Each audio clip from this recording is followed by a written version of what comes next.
안녕하십니까, 나병준 전도사입니다. 오늘도 주님께서 우리에게 공급해 주시는 새 힘으로 주님과 동행하는 하루가 되기를 축복합니다.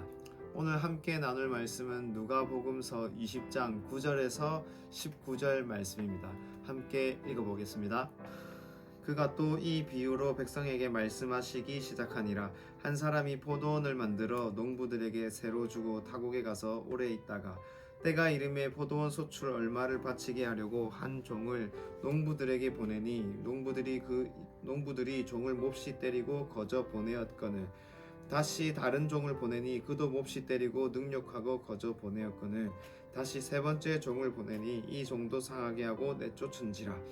포도원 주인이 이르되 어찌할까, 내 사랑하는 아들을 보내리니 그들이 혹 그는 존대하리라 하였더니 농부들이 그를 보고 서로 의논하여 이르되 이는 상속자니 죽이고 그 유산을 우리의 것으로 만들자 하고 포도원 밖에 내쫓아 죽였느니라. 그런즉 포도원 주인이 이 사람들을 어떻게 하겠느냐. 와서 그 농부들을 진멸하고 포도원을 다른 사람에게 주리라 하시니 사람들이 듣고 이르되 그렇게 되지 말아지이다 하거늘 그들을 보시며 이르시되 그러면 기록된 바 건축자들의 버린 돌이 모퉁이의 머릿돌이 되었느니라 함이 어찌미냐. 무릇 이 돌 위에 떨어지는 자는 깨지겠고 이 돌이 사람 위에 떨어지면 그를 가루로 만들어 흩으리라 하시니라. 아멘. 오늘 말씀도 예수님께서 이 바리새인들에게 비유로 하시는 말씀입니다. 20절에 보면 바리새인들에게 하는 말씀이라고 나타나 있는데요. 그 내용은 포도원 주인이 자신의 포도원을 농부들에게 맡기고 떠나고 때가 되자 그 농부들에게서 소출을 얻고자 종들을 보내는데 농부들은 그 주인이 보낸 종들을 때리고 능욕을 합니다. 그래서 이 포도원 주인은 마지막으로 아들을 보내지만 그럼에도 이 농부들은 이 유산을 우리의 것으로 취하자 하고 포도원 주인에게 소출을 돌려주는 것이 아니라 아들을 죽이고 그 포도원 밭을 취하려고 합니다.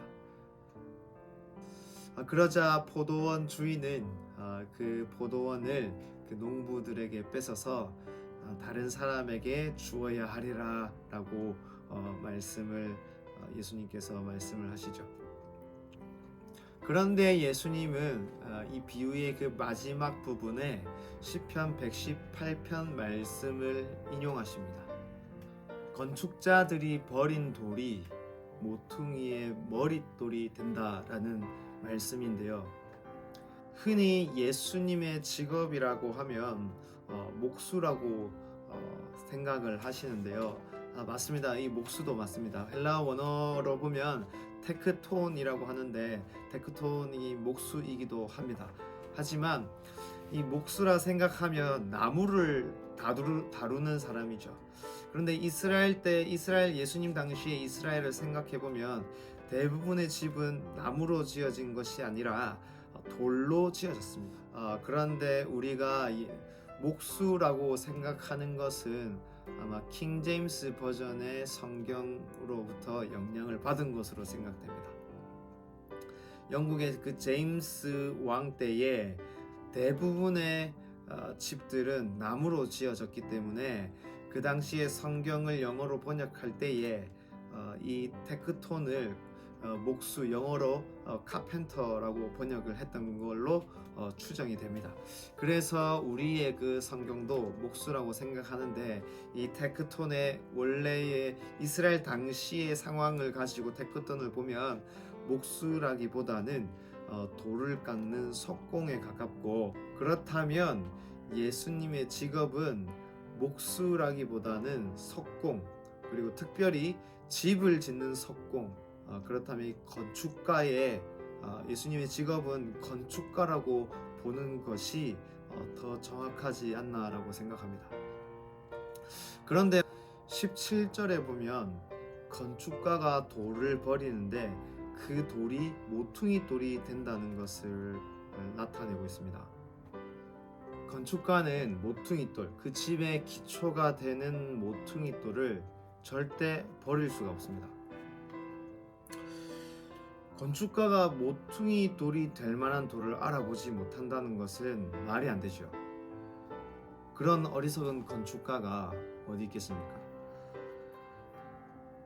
그런데 17절에 건축자가 그 돌을 버린다고 돼 있죠.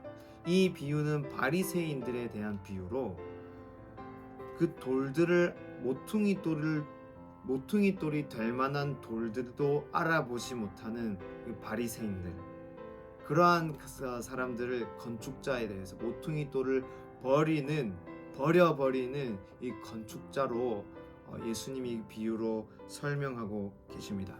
그리고 예수님은 그 바리새인들을 위선자라고 말씀하시기도 하시죠. 그렇다면 17절에서 건축자가 버린 돌이 모퉁이의 머릿돌이 된다는 이 말씀은 집 짓는 자가 아닌데 건축자가 아닌데 집 짓는 자처럼 보이는 자들에 의해서 그 모퉁이 돌이 버려진다는 것입니다. 그런데 이것은 약속된 말씀이기에 그대로 성취되는 것이죠. 그리고 사람들이 그것을 몰라보고 버렸던 돌을 하나님께서는 그 돌들을 취하셔서 집의 모퉁이 돌로 삼으셨다는 것이지요. 이 모퉁이 돌 위에 집을 짓습니다. 그리고 에베소서 2장에 보면은 이 모퉁이 돌 위에 하나님이 교회를 세우시고 우리를 그의 성전으로 세워 가신다고 말씀하십니다. 그 모퉁이 돌이 심겨지고 우리가 그 모퉁이 돌 위에 세워짐으로 인해서 바람이 불고 창수가 나고 비가 내려도 우리는 무너지지 않는 집이 되었습니다. 반석 위에 있는 집도 바람도 맞고 비도 맞습니다. 하지만 무너지지 않습니다. 세상이 많이 흔들리고 있습니다. 뉴스에서도 그렇고 여러 매스컴에서도 그 흔들리는 세상에 대해서 마구마구 설명해 주고 있죠. 단순히 집 밖을 못 나가는 그 수준이 아니라 경제나 정치나 사회적으로 여러 가지 혼란이 나타나고 있습니다. 이러한 현상들을 보면 히브리서 12장에 나타나는 그 말씀처럼 하나님이 땅뿐만 아니라 하늘도 진동하겠다는 그 말씀이 생각이 납니다. 우리가 흔들리지 않는 나라를 받았은즉 은혜를 받자. 이 말씀을 통해서 보면 주님이 우리에게 주실 은혜가 있고 반석 위에 있는 우리는 주님께 받을 은혜가 있습니다. 주님이 우리를 위하여 스스로 친히 모퉁이 돌이 되셨습니다. 우리의 코너스톤이 되셔서 우리가 흔들리지 않는 그 반석 위에 서 있게 되었고 그 반석에서 하나님이 거하실 처소로 지어져 가고 있습니다. 많은 사람들은 흔들리는 세상을 바라보며 두려워하고 공포에 쌓여 있고 걱정에 휩싸여 있지만 우리는 흔들리지 않는 반석 위에 서 있는 자임을 기억하시길 축복합니다. 바람을 맞지만 비를 맞지만 우리는 무너지지 않을 성읍입니다. 그리고 이것 하나 더 기억하셨으면 좋겠습니다. 하나님의 때가 찼습니다. 주님 일하고 계십니다. 하나님의 일하심을 신뢰하시면서 하나님이 지금도 이 땅 가운데 하나님 새 일을 나타내신다는 것을 기억하시면서 우리가 지금 일하고 계시는 하나님을 바라보시면서 오늘 하루도 주님과 동행하는 하루가 되기를 축복합니다. 기도하겠습니다.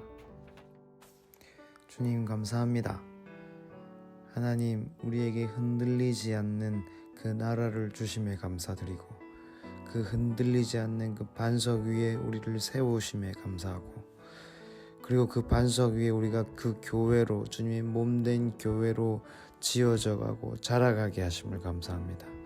특별히 구하는 것은 주님의 은혜를 구합니다.